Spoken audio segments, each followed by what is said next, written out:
kusangana zvekare kwatiri kuita paZim Newsbeat TV. Muzuva ranhasi tine nyaya vamwe yavanoti pamwe hazviitike, vamwewo vachiti zvinoitika, nyaya yemaspiritual husbands, kurara nevanhu unenge usingaone. Nhasi tiri kuno kuKwaMutare, ndina mama vandiri navo vari kusangana nedambudziko iroro rekuti vane spiritual husband inouya vakarara ichirara navo. Regai ndivachingamidze tinzwisise kuti nyaya yavo chii chiri kumbotora nzvimbo. Mama makasimba? Tipo makadini. Aiwa, tinofara. Munoitwa? Ndoitwa Tatenda Teresa Chandiwangirira Machaka. Alright. Regai ndimboshandisa Teresa kuti asandinedze. Kuri sei kuno kwaMutare? Ndakandobvawo kuSouth Africa first week raDecember. Andisati ndakasvika kupisa. But kwauri seiko kuSouth kwacho? Makatwigirei because Christmas ke. Andina kana chandakauya nacho, ndakandoya ne$50 chete kundorarama chete. Ndotenga chibagi kusvika. Asi kubva ipapo upenyu hwakatooma. Kubva iko kuSouth Africa kwacho kwakatooma. Ndizosvika pari zvino. Dzimara kudzoka kumba. Aiwa, tinovimba kuti zvinoita zvakanaka sekutanga kuruita gore rinongotanga uri nezvikuru zvarinenge rakakuchengeterai. Mama Teresa, ndanzwa muchitidedza mukati ndine dambudziko randinetsa kwenguva yakati kuti. Munganditsanangurira kuti mhuri yenyu yakamira sei uye pakatangira dambudziko? Dambudziko rakatangira pekuti kubva kufa kwakaita baba, takaenda takabva mumusha tikandorerwa kwana sekuru. Asi mushure mekunge ndisandanga kurerwa mana sekuru, ndakaenda kundodzokera kondorerwa ndibaba mukuru watakasirwa kuzi ndiye baba. Ndakagara naye kwegore rimwe, ndikazobviswa ikoko kuburikidza nekushungurudzwa. Ndachida kunzwa futi kuti mhuri yakamira sei, vabereki vakashayika? Vabereki vangu ini handisisina vabereki. Kopa vana vakasara vakazonochengetwa nana sekuru, makasiyiwa makawanda sei? Takandozvarwa tiri vatatu, ini musikana, vakomana vaviri. Ndokubva izvozvo ndokubva ndatorwa nambuya wakazvara baba. Vakatuma tete kuuya kuzonditora ikoko, ndikadzokera mumusha. Ndasvika mumusha, mai wangu bva yabva wanditora, bvataenda kundokura kwana sekuru. Mukukura ndinopedza chikoro ndakagumira grade 6. Ndapedza izvozvo ndikazopinda mumba yababa yewana wangu. Ndakagaramo kwe5 years.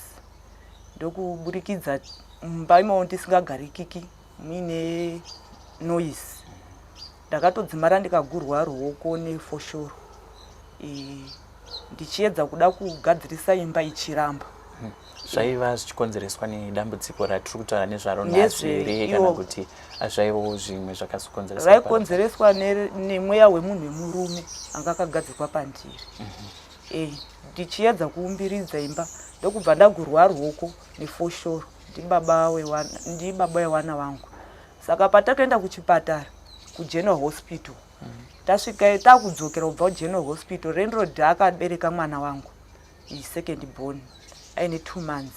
Ndobva ndasangana nababa mukuru ivavo vakandirera, vakati vatakasirwa kuita baba nemudzimai wavo. Ndokubva Landlord bva ndati baba mukuru wangu namai kuru avo vatapfudzana nawo munzira imwe chete, asi hawana kundiziva. Ndokubva Landlord yedu atotipfurei, Landlord bva kuti ndakuvadaidza, vamhanya kundobata mai guru, akati mwana wenyu uyu. Ndokubva uyu baba mukuru akaramba achindoenda nakutoziva kutoti mai guru atosara, aita seane chipaparadzungu. Tabva ipapo taonini baba mai guru yabva amhanya kundobata baba mukuru ya ruoko, akati Teresa uyu. Ndokubva wauya wabva watanga kuti kumasowe ikoko waenda kondoitei, mbiya iyoyo waitsitikei, uye ndozvidza kuti wakataurwa kuti baba mukuru wako akashata, mai guru wako akashata. Iwe yerura zvakanaka zvacho, wosiya zvakaipa, unofanirwa kuenda kumachechi ana FM. Zvikadzi ndiri kuya kondorova muprofita iyeye. Saka ndokubva. Alright. Tisati tasvika kwese kumberi ukuku, ngatimbodzokai kumashure. Mukukura kwenyu makatanga kuzviziva rini kuti ndine dambudziko randinaro, ndakaiswa mweya wechikwambo? Zvii zvakatora nzvimbo muzoona kuti ndine mweya uri pandiri uri kundikanganisira? Pandaiwa ndichikura ipapo ndisati ndatowa mumba ndaizwa simba rakawanda rekunga singonga kanoti vanhu 4 ndichitorwisana nevanhurume. Saka kubva ipapo zvakabva pandakazobuda mumba ndikabva ndafambawo ndikaenda kwandakaenda kuChiwani ndave kuSouth Africa. Ndadzoka kuya kunoku ndakaenda kuChipinge ndokwandakabatsirwa ndichipiwa mushonga kuti ndigezese. Ndakaona baba mukuru wakabva uya wakanongedza mushonga wawo kuti chinyi ichi. Ndokubva ndaramba ndakanyarara. Ndagezesa kwemazuva 3 andakaudzwa. Ndokubva ndarota ndichichairwa runare muhope.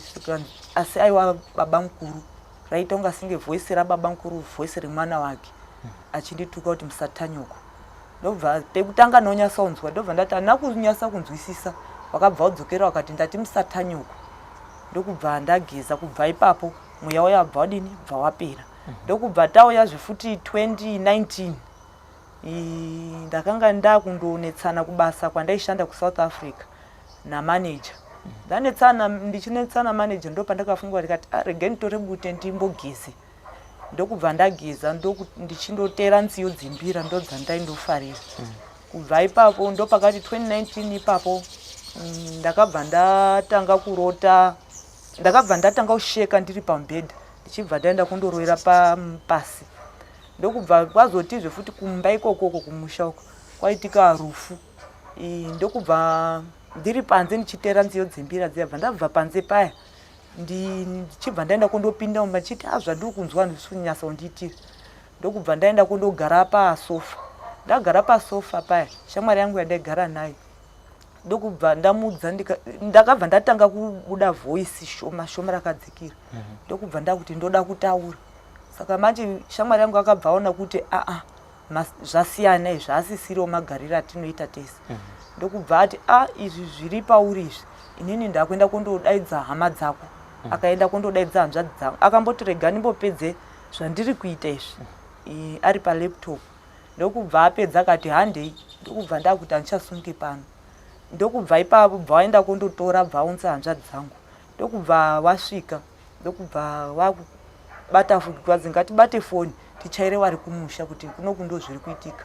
Ndokubva ndakutaura asi wakataura wachibuda pandira sekuru wakazvara baba. Ndizvozvo tichadzoka panhoroondo iyoyo. Ndoda kuti ndikudzorei pamakatanga kuona dambudziko imimi. Ndofunga mambotsanangura muka ndainzwa simba rakawandisa rekuti ndaitwa ngeye ndine simba revanhu 4 andiri ko izvizvi nhoroondo yekuti varume ava vanouya vachirara nemi zvakatanga sei? Zvakatanga muchiri mudiki kudaro here kana kuti makazotanga kuzviona mamumba?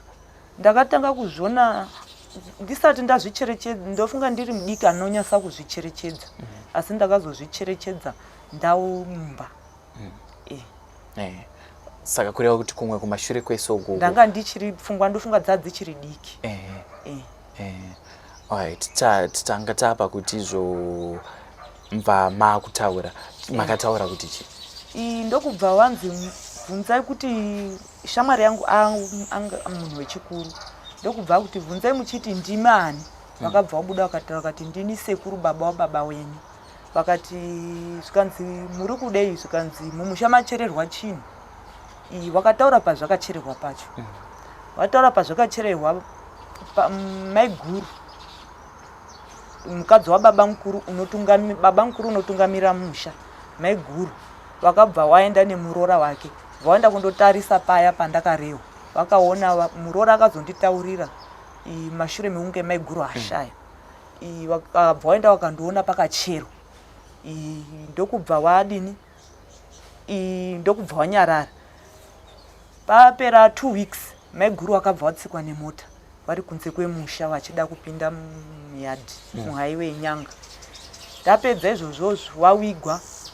Ndokubva zvakupinda zvefuti zvakuya kuhanzvadzi yangu atopromiswa tiri kuSouth Africa kuti ndoda kukuraisa neumwe waishanda naye burikidza nekuti akanga afumura madhire emadrugs. Ndokubva sekurubva wasvika zvefuti asi wasati wasvika ndaindozwa voice richiti geza nebute kwauya hondo. Saka manje handisati ndakunyasa pekutanga ndasati ndakunyasa kuzwa kuti kufunga kwangu here kana kuti mudzimu uri kutaura. Ndokubva ndadini ndandoti ndichaita. Ndokubva rauyazve futi voice raiuya rine nharo saka ndatigeza nebute kwasumuka hondo. Ndokubva ndachinja zvefuti pazuva pandanga ndakagara mamuri muna Mei. Ndokubva ndati kufunga kwangu here kana kuti zviri mupfungwa mangu here kana kuti zviri kutaurwa. Ndobva ndazosumudzwa futi ndakanga sumudzwa ndatone dzungu anazotokwanisa kugeza nebute riya kwakuenda kubasa paishandira paya. Ndokusvika nyaya iyo yanga iri pakati nevakuru webasa wepaishanda patone mapurisa. Saka zvobva ndaenda kondozi iye mwana wenga agezese nebute mhepo ipfure nekuti hazvina mazuva zvaitika. Ndokubva ndamupa bute riya bva agezesa. Zvapera izvozvo ndini ndakanga ndakurwisa. Kwakauya murume akabata banga rakanga rakatsvuka ropa akandinongedza. Saka manje ndokubva ndakudaidza hope koko ndichiti sekuru. Ndokubva ndaenda kobata banga riya bva ndarimona bvarachinja kuita kitsi. Ndokubva zvabva izvozvo bva ndazi muende kumusha ndichakupai mari. Saka manje ndokubva ndadzokera kubasa kwemazuva yanga iri nguva yeCovid. Ndadzokera kubasa kwemwedzi chete. Ndokubva ndadzingwa basa. Ndadzingwa basa ndopakabva pabuda mari yandakabhadharwa yeservice. Ndabhadharwa yeservice ndopandakakwanisa kuwana mari kuuya mumusha. Ndikasvika ndikaunganidza mhuri yose ndikati ngatidini handikwanisi kuti ndishaye mari ndichiti imwe inobva yapera yese. Ngatidyire tiri pamwe chete nevana wababa mukuru. Baba mukuru unotungamira musha. Ndokubva takudya mari yakwendopera. Tete zvese ndandinana tete tiri mutese mkicheni momo nevarora vangu nevarora wekwaba mukuru. Ndokubva ndadi wakabva watanga kupanduka. Ipapo ndaudza zvefuti baba mukuru vanotungamira musha kuti ndasvika uyai tifambi. Tafamba kudaro so ndokubva taenda kumasowe ndo wakandiendesa kuna madzimai wavo. Wandiendesa kudaro ndokubva wabuda sekuru achitaura. Ndokubva tadzigadzirisai zvinhu mufambe negwara rataifamba naro makare. Ko ivo vepamasowe pachona namadzimai tsanangudzo dzavo ivo vaiti chii? Vakati muri kuzvizwa here muzviri kutaurwa? Wakabvumirana nazvo. Ndokubva wati asi inini handichapi. Ndobva tadzoka zvifuti zuva rechipiri. Zvakanzi asi mwana uyu mumukurumidzire kumugadzirisa zvaainazvo nekuti uchazopedzisira atorwa kuenda kumvura. Uye zvifuti kana kuti akasazodzoka. Ndagadzirisawo iwo baba mukuru dambudziko rawanga ainaro wanga utozi wasanganidzane nerufu. Ndokubva ndabvisa mari yekuti wabatsirwe zvaida kugadzirwa.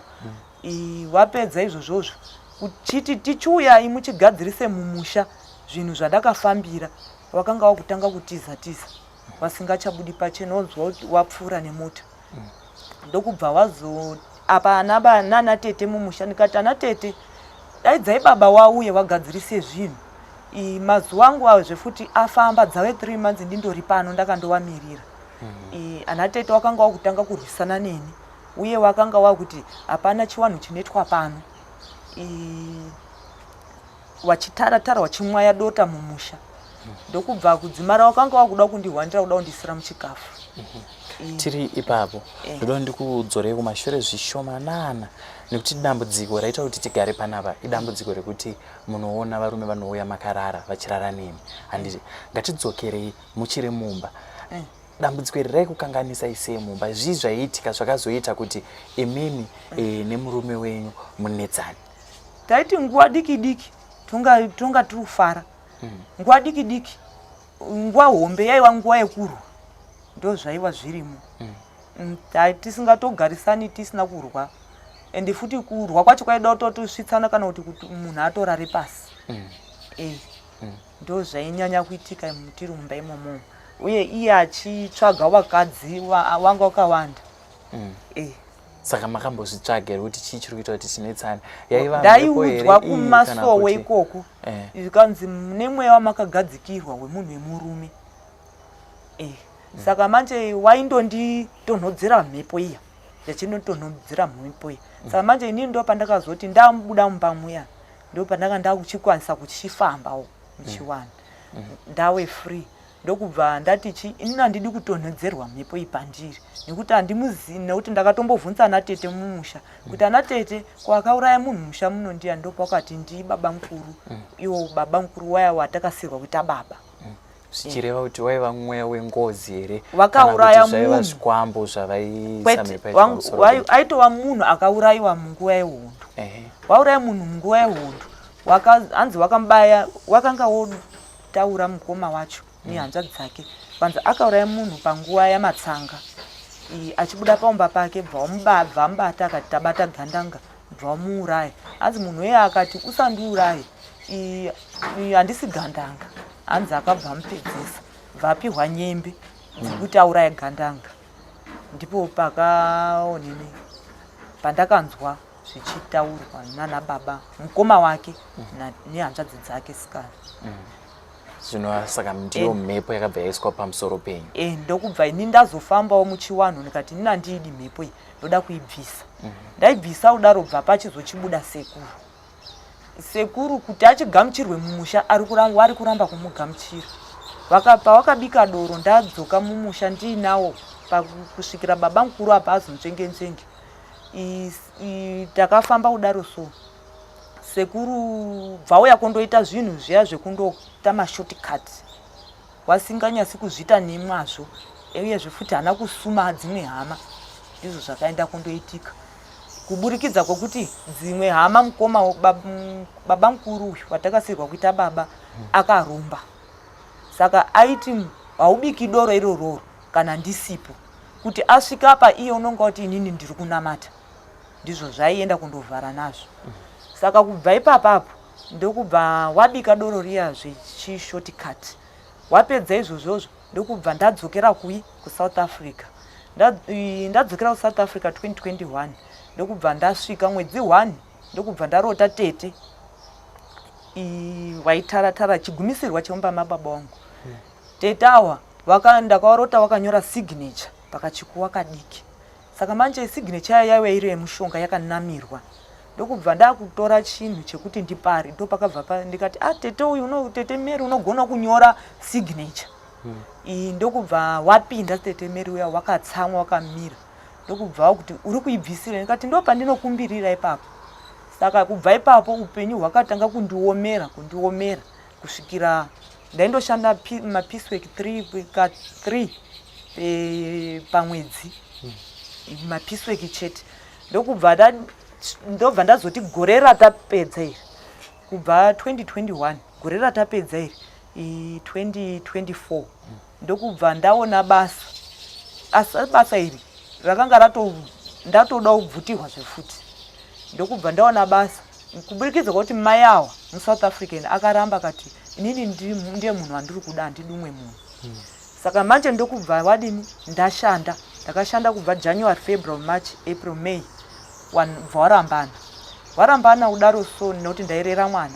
Warambana ubva pakati pesa ndanda kundoshanda katatu pewiki, ndichipiwa 1,200 kupera kwemwedzi. Kusvikira October ndo pakabva poenda kundodzokerana baba namai waya wemwana wandairera uyu paumba ipapo. Ndokubva ndavaudza ndikati asi ini ndine pfungwa yekuti ndinoda kuenda kumusha November zvikabudirira. Ndokubva wandipa mari, ndokubva wati chishanda tozoona pekutangira kana wabudirira. Saka ndakashanda October, November ndokubva ndati regai ndifambe ndiende kumasowe ndimbonzwe kuti sei mari yangu iri yepension isiri kubuda.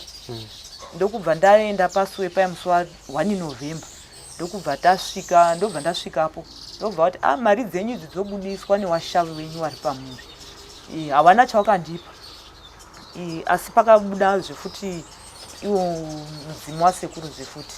Ndokubva wati kana muchikwanisa toenda kundorara kugomo. Taenda korara, ndamhanya kutoti ndoda kuenda kundorara kugomo ikoko. Tasvika kugomo kuya tikarara kuchechi ikoko, tikamuka tichienda kumvura.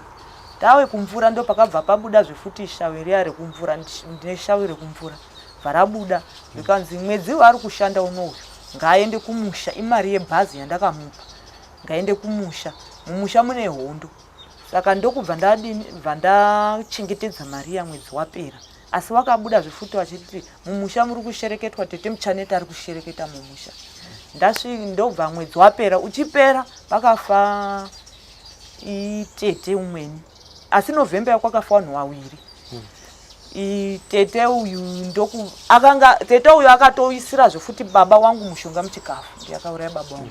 Uye zvifuti ndiye ndakarota zvifuti achida kundisirawo zvifuti muchikafu.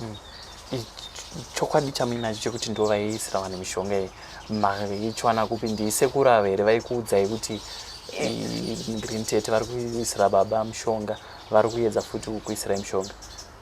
Pekutanga ndaindozwa ndi mai wangu kuti ndiye akauraya baba wenyu. Saka manje waindotaura isu vana taindodozwa wari kutaura asi hawana kunyasa kundudza. Saka kubva ipapo inini hangu pandakazodzoka ndichizoti Mari ndoda kudya nehama dzangu, regai ndichidini ndiwaunganidze wese. Tete wangu waripo paumba ipapo. Saka zvekuti wakauraya baba ndandisisina nazvo, ndanda kuti pamwe wakura. Asi ndakazoona zvifuti ndio wakabva uya muhope ndiri kuti mwana ndipo kapu yemvura. Mwana wabva atora kapu iya akuda kuchera mwana, tete bva aitora kapu iye tete iye ndokubva atora kapu iya bva atsokodzera chiguni chake mukapu muya ndokubva ndaisa mumvura. Saka ndokubva papfura 2 weeks ndokubva ndatanga zvifuti ndobva ndazwa voice ndakagara pasitubu. Ndazwa voice ndakagara ndakadaenda kopakura sadza, ndagara pamapoto esadza pia ndokubva ndazwa tete voice richiti uchenjerere muchikafu unoparara. Saka ndakabva ndaenda kondotungira kuchikuwa ndokubva ndadzoka zvifuti kuti ndibate mapoto ndipakure. Pazvauya zvifuti voice riya zvikazi ndatichenjerera usarishi raiuya rine simba. Saka manje kechi3 ndo parakabva rabuda kuti ndichazvinyarire mumwoyo, zvakabva zvaramba zvarabuda. Ana tete uya wekuisira baba wangu muchikafu vakabva vabuda vachiseka vachitaratara sekunge zvotsvara pasine manetsoka. Ndokubva vachiseka vachienda kundorara umba kwavo. Uyu munin'ina wairwisa kuti hapana doro rinobikwa pano, ndokubva akutanga kuti ungauraya umwe munhu ndiani pano. Zvikanzi ndiye zvikanzi kana uchinge wabva ikoko wadyiswa ikoko. Ndokubva ndandonyarara zvakadaro. Ndokubva zvapera. Saka ndine chokwadi chekuti ndio waisira vanhu muchikafu. Saka tete wakabva waenda kondoshaya musi ndichiti 31 November ndio musi wandaipiwa mari kuti ndinongedze ndiuye pabhazi. Ndokubva ndasvika anozokwanisa kusvika parufu rwawo. Ndakasvika wawigwa. Asi pagore iri ra2024 pakafa vanhu 4 mumusha, vanhu 5. Pakafa mwana wamukoma wekuimba hombe. Akaita accident ari kuIndia. Akuenda kupedza university asariwa nemwedzi umwe. Ndokubva yarohwa nemota. Anzi akarohwa nemota. Ndokubva awigwa. Ndokubva asi waita nzi doro rabikwa mumusha nderei. Wachireva inini. Ndikati doro mumusha makare nemakare maisobikwa doro. Sei musina kuuya muchizvinzwira musi wedoro wacho kuti doro raiva riri rei. Tiri ipapo pana sekuru ava muri kutaura kuti vanouya vachitaura pamuri handiti. Sekuru ava vamudzimu handiti. Mudzimu. Wakagamuchirwa here mumuri? Havana kugamuchira ndototi havana kugamuchira. Nekuti wairwisa kuti ndizokunde kuti pazobikwe zvechirangu. Wakazondobika zvawo zviya zvekundonzvenga zvisiri zvechokwadi. Ndokubva pakafa mwana wamukoma wangu, asi ndiwe kuimba hombe mwana wasekuru. Toti imba hombe mababa wangu. Ndokubva kwafa zvefuti May vandavaudza pagroup remhuri ndikati chenjererai, iyi mhepo dzasumuka, tapinda May. Saka pana kupera 2 weeks pakabva paroho mwana wababa mukuru unotungamira mumusha akabva aenda kondo aigara kwaHondoko. Aiti tsano wake hanzvadzi dzemukadzi wake hanzvadzi dzemukadzi wake ari kurwa neumweni mudhara. Iye ndokubva aenda kondonunudza akati tsano musadaro. Iye tsano yabva aenda kondotora dombo kwautema ngwasha. Tiri ipapo ndoda kunyatsokubata kuti zviri kubva nepapi. Chiri kunyatsokushungurudza ichi murume wera anouya makarara kana kuti mudzimu usina kugamuchirwa mumba. Chii chiri kunyatsonetsa chamuri kuda kutsvagira rubatsiro muzuva ranhasi? Murume uyu asisiri pandiri. Kubva pandakasozvibviswa kwandakafamba asisiri pandiri. Akushandisa nateta. Chakunetsa apa inyaya mudzimu. Hauna kugamuchirwa saka manje apa ndakauya. Ndauya kudaro so ndasvika pamusha ndakaenda kovharirwa dhoo mukicheni yasekuru nambuya. Dhoo ndopinda wana wese chisvika. Ndasvika kudaro so tete bvaenda kovhara dhoo.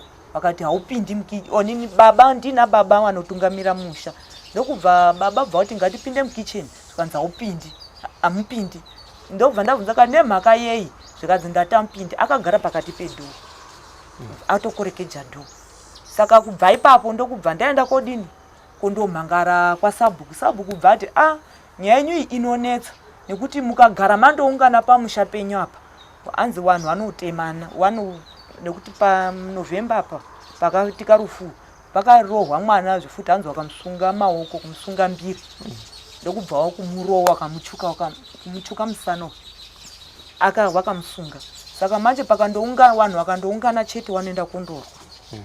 Saka manje ndokubva Sabhuku bva ati endai kwamambo kuya takasvika nemusi weSaturday.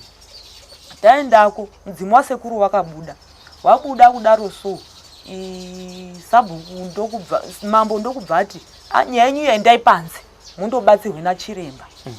Taenda pana chiremba bva vakaedza kundifuridzira bute mumhino kuti hanzi hasi onini hausi mweya uri pari weonini wasekuru kana kuti wekumvura. Zvikanzi itori mbereka iri pari. Saka onini ndokubva wapedza kudaro so Matare. Aidaro ndiani? Ndichiremba ari kuti mbereka iri pari. Saka ndokubva wadini ndokubva wapedza Matare ndokubva wandizorodza kudaro bva kuti iwewe hapana mhepo iri pauri yekurapa kana kuti yekumvura kana kuti yasekuru. Abva audza hama dzese dzangu nekuti ipapo padare papapo hama dzangu dzose dzaiva dzawamira wega. Ini ndakanga ndamira nemuroora wangu chete. Ndikupa ndoda kuuya ipapo kuti imimi muri kuti mune mudzimu.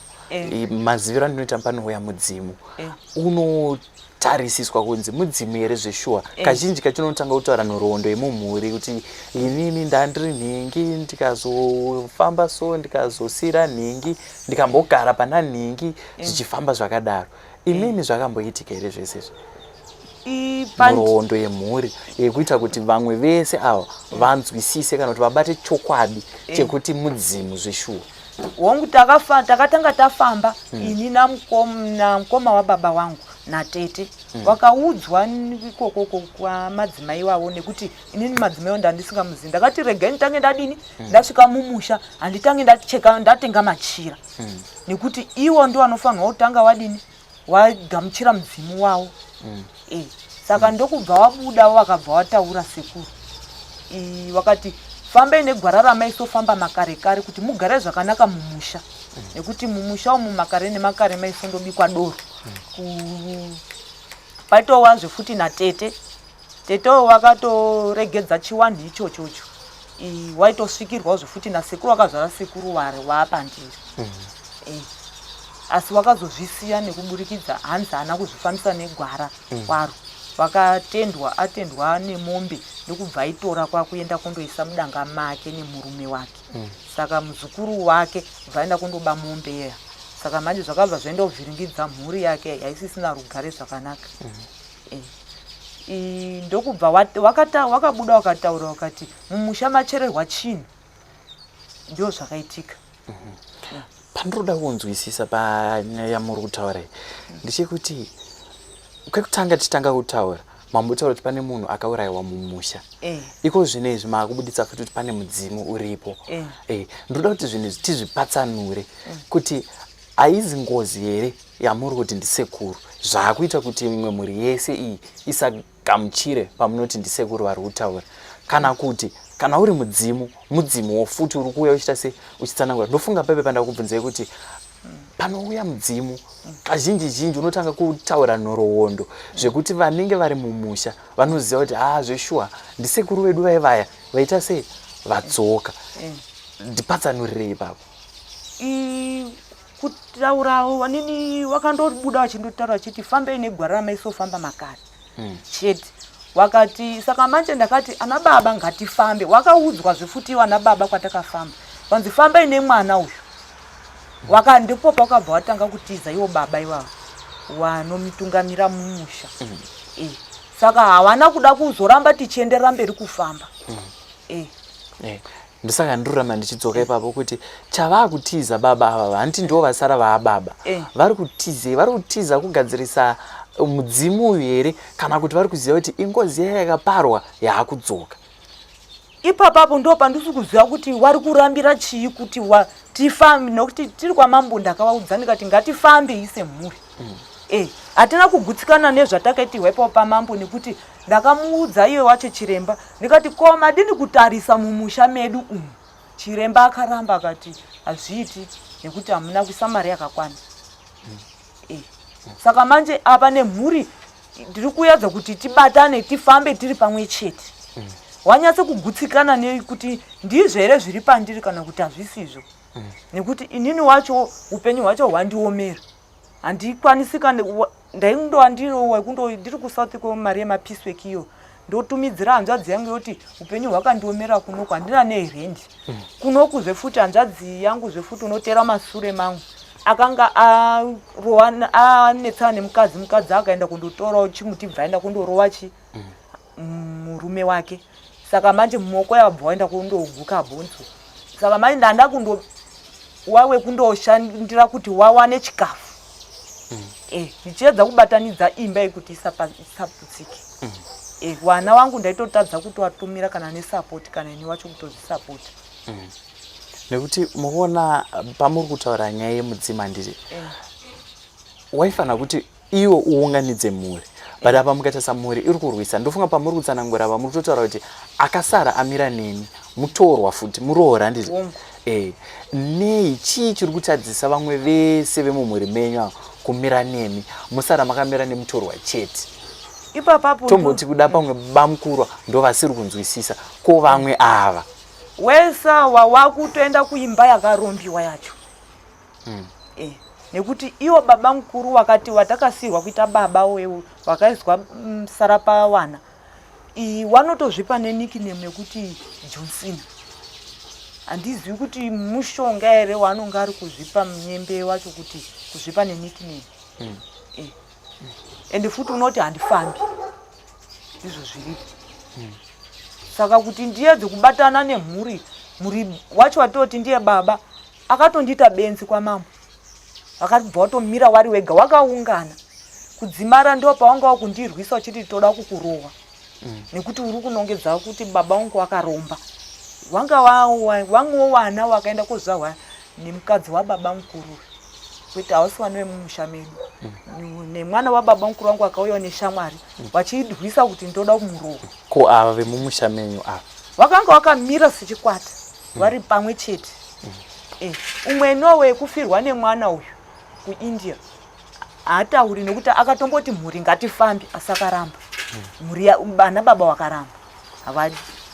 Saka ndizvowo zvifuti unotorwa kuti dai mhuri yafamba tifambe tizwe kuti chii chakaurayawo mwana wangu. Saka toti nhasi unoyu pane hati zvecho anogona kukubatsirai. Mhuri yacho munoisumudza sei imi masara makamira mega? Ipapapo ndaitoti ndibatsirwe ndikwanise kuenda kundowasumudza kundosuma iye baba unotungamira musha. Wakwanise kundipawo kana zvoti ndiende kundosumudza ochisuma mhuri yese kuti ngatifambe. Nekuti kuwasumudza nemuromo havabvumi mhuri yese havabvumi. nekuti ipapo kwamambo kwacho ndakanga ndorohwa zvefuti mbama nemapurisa amambo kuti sei nini waruda kurwisa uda kundirova saka manje nini ndanda kutondodzorera ndokubva wakundirwisa mupurisa wamambo kwakunditi mbama ndopandakabva ndaenda kundomubata t-shirt yake ndokubva ndamona t-shirt yake yabva ndowira pasi. Ko aikurovere mupurisa wamambo kuti hanzi sei uruda uramba uruda kurwisana nawo ndikati ini handingamiri kana uda kundirwisa nekuti ndo magarira awo wanotorwisa vanhu. Ndikutrai kuda kubatanidza kuti chiri kutadzisa alright imimi handiti mune vamakaberekwa nawo nevabereki venyu kwamai ikoko ivavo nei vasiri kugona kumira nemi tomboti avo vekwababa mukuru vari kumira nababa wavo nekuti pamwe vari kubhenefita kubva kuurombo hwababa wavo ko vamakaberekwa nawo imimi kwamai kwatakabva hanzvadzi dzangu hanzvadzi uro vanofamba wachienda kumasowe kondobatsirwa vari kutochema kutoti dai taungana semhuri nekuti zvinhu zvinotoda semhuri. Saka ivavo muri kufambidzana nawe nekuti kutsanangura kwamuri kuita vanototiwo dai zvanaka vanotochemera asi kuti wasimudzana baba hawakwanisi. Ore tomboti tabva kwamambo ko mune kumwe kwamakambofamba? Taindofamba kuenda kufamba ndaifamba ndaienda kundobatsirwa masowe. Kumasowe kwachona tsanangudzo dziri kungobuda dzakafananira kuri kunzi chii? Kumasowe kwandakapedzesera kuenda tichienda mugomo tichizoenda kumvura wakati amai nguva yanyu yakakwana kare kare unge maubatsira vanhu asi inyaya yekuti nini inyaya yekuti ndofanirwa ndopandakanzi ndidzokere kumusha mumusha saka manje ndopandakaenda kundomhangara kwasabhuku kuti tiedze kupihwa chiremba unobatsira mhuri yese saka ndipo pawakatadzi chiremba uya haana kuenda kundodini kundoda kutibatsira akabva aenda kundoti apa hapana mhepa iri pari. Ni mumwe wamakazotsvaga mabhebha? Ndaindoenda namukoma iye wababa kumwe uno madzibaba. Akati chii? Wakati edzai kuti mugadzirise zvi wakandotibatsira kuti tisvike kwamambo kuti zviri pamuri wabuda wachitaura saka manje ndo patasvika kwamambo kuya handazokwanisa kuzoendako makuseni acho nekuti kwakabva kwanaya.